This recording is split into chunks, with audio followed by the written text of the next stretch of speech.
Hello and good afternoon. You're now with me for TVS News at 5. And here are the news.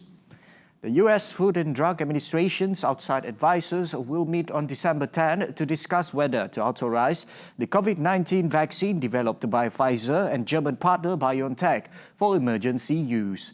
The move comes after Pfizer applied for the authorizations of its COVID-19 vaccine.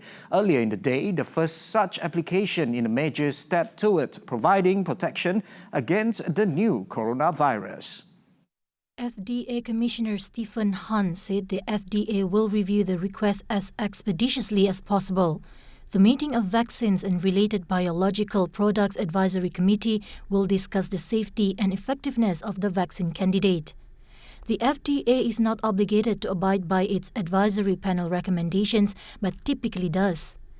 Han said the agency has been preparing for the review of emergency use authorization for COVID-19 vaccines for several months and stands ready to do so as soon as a request is submitted.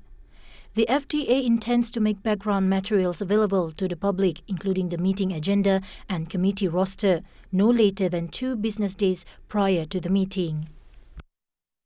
The Ministry of Health Malaysia conducts a risk assessment taking into account 5 factors before recommending the implementations of a Conditional Movement Control Order (CMCO) in certain areas. Health Director General Tan Sri Dr. Nur Hisham Abdullah said the factors taken into account were the rate of increase in cases, the distributions of positive cases, population density, the existence of public hotspots and the socio-demographic conditions of the population.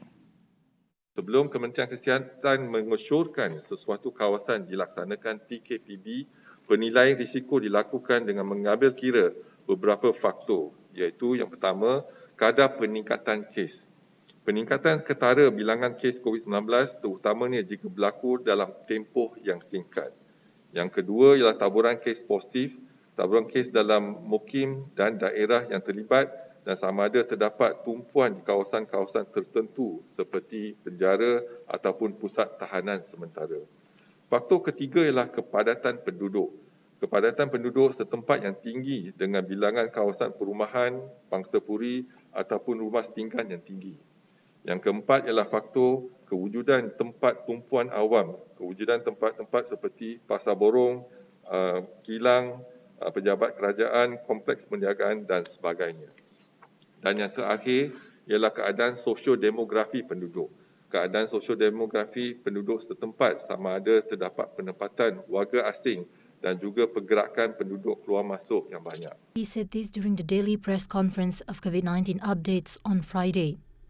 Earlier, Senior Minister Security Cluster Datuk Seri Ismail Yaakob announced that Kelantan will be subjected to the CMCO from November 21st until December 6 due to the increase in the number of new COVID-19 cases in the state. Dr. Nur Hisham said risk assessments have also been conducted in other states to determine whether the CMCO can be lifted or should be continued. He added, although the CMCO has been lifted in several states, there is a need to extend the period in some districts as the risk assessment shows that the risk of infection is still high in those areas. The Personal Data Protection Department, PDPD, has opened investigation papers on 6 unlicensed money lending applications that are suspected of misusing personal data. The 6 applications are SCR Land, Dreamland, iPayFriend, iPinjaman, Helpland for You, and GoCash for You. PDPD in a statement said that the investigation papers were opened under Section 5 of the Personal Data Protections Act 2010, Act 709, with the assistance of the Cybersecurity Malaysia and the Malaysian Communications Multimedia Commission, MCMC. If found guilty, the 6 entities' data users can be fined not more than 300,000 ringgit or jailed not more than 2 years or both. PDPD advises Malaysians to be more careful when applying for loans online, especially when giving downloaded apps permission to access information to avoid personal data being misused by irresponsible parties. Those who are interested to apply for online loans are advised to check with the Housing and Local Government Ministry Credit Community Control Division to verify the registration status of the online money lending app. Singapore will be tightening its border measures given the resurgence of cases in Malaysia. According to Singapore's Ministry of Health, all travellers entering Singapore from November 22, 2020 who have a travel history including transit in the past 14 days to Malaysia will be required to serve a 14-day stay-at-home notice at dedicated facilities. In a statement, the ministry said this also applies to travellers entering Singapore to work under the Periodic Commuting Arrangement (PCA) and returning Singapore-based travellers under the Singapore-Malaysia Reciprocal Green Lane or RGL. The MOH had earlier announced that travellers from Malaysia are allowed to serve a 7-day stay-at-home notice at their place of residence, except from Sabah, who are required to serve a 14-day SHN at dedicated facility. The ministry added that all travellers entering Singapore from 12 p.m. on November 27, 2020, who had a travel history in the past 14 days to Malaysia, will be required to take a COVID-19 test polymerase chain reaction or PCR test within 72 hours of departure. The ministry reminded travellers of the need for them to present a valid negative COVID-19 test result as a condition of approval to enter Singapore. Welcome back. In a bid to increase appreciations of the green lifestyle among Malaysians, all state governments have expressed support for the implementations of the No Plastic Bag campaign. The implementations of the initiative aimed to address the pollution problem caused by single-use plastics. TVS has dived into the views from the members of the public on this campaign. Cheryl Shamina has the report. In line with the implementation of the Malaysia roadmap towards the use of no plastic bags, we aim to curb the usage of disposable plastic waste and move on to alternatives that are more environmentally friendly.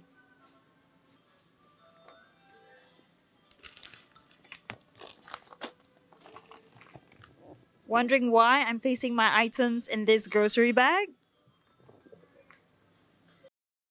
Just recently, members of the 76th National Council Meeting for Local Government, MNKT, have approved the proposed paper for the implementation of the No Plastic Bag campaign by local authorities, PBT, as proposed by the Ministry of Environment and Water, CASA.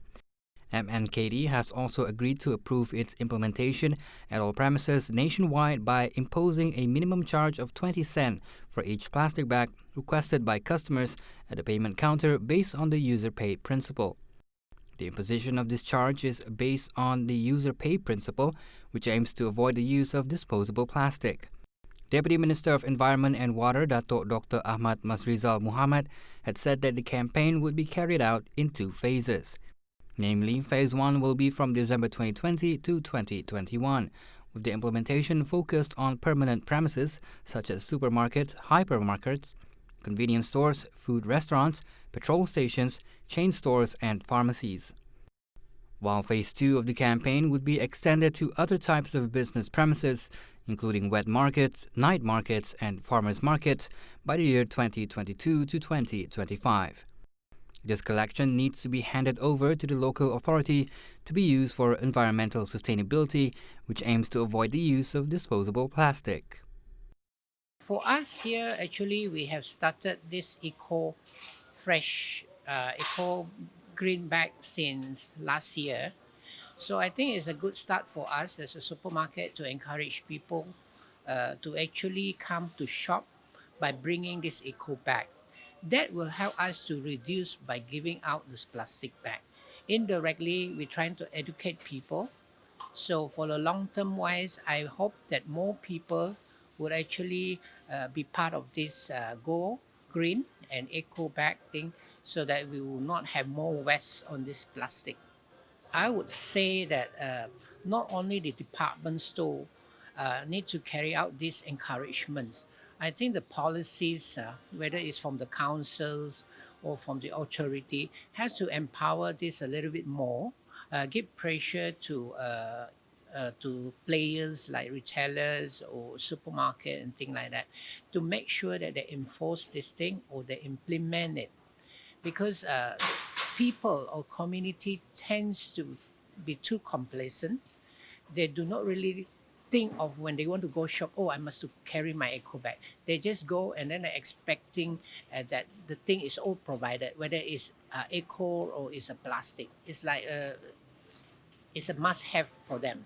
So I would say that the education has to start from very beginning or even in school for that matters, so that people will start to, even the kids can remind the parents when go shopping, hey, bring your eco bag. So I think that is a good start, because we have to start from somewhere. But if we are just waiting for like people to initiate themselves, it may take ages for people to change their mindset. So I think that the enforcement, the authorities from the top should carry out more on this particular thing and emphasize from the top to bottom, and especially to a bigger player like supermarket or hypermarket or bigger retailer.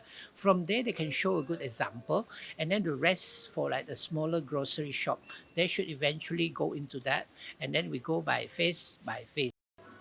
I see as a public, I see this campaign is a good one. It's because we can less down on the plastic waste. Because if we less down on plastic waste, our marine ecosystem will be better than right now. Because right now, the ocean is full of plastic bag. Then I think government go launch this activity is a good one. Okay, because some policy they have the no plastic bag, no polystyrene, no straw campaign every weekend or somehow. As we can see, permanent premises like departmental stores have already implemented this action plan to reduce the usage of disposable plastic bags. In every payment counter here, a woven bag or an eco-friendly bag is provided for purchase for customers to enjoy a more environmental friendly experience.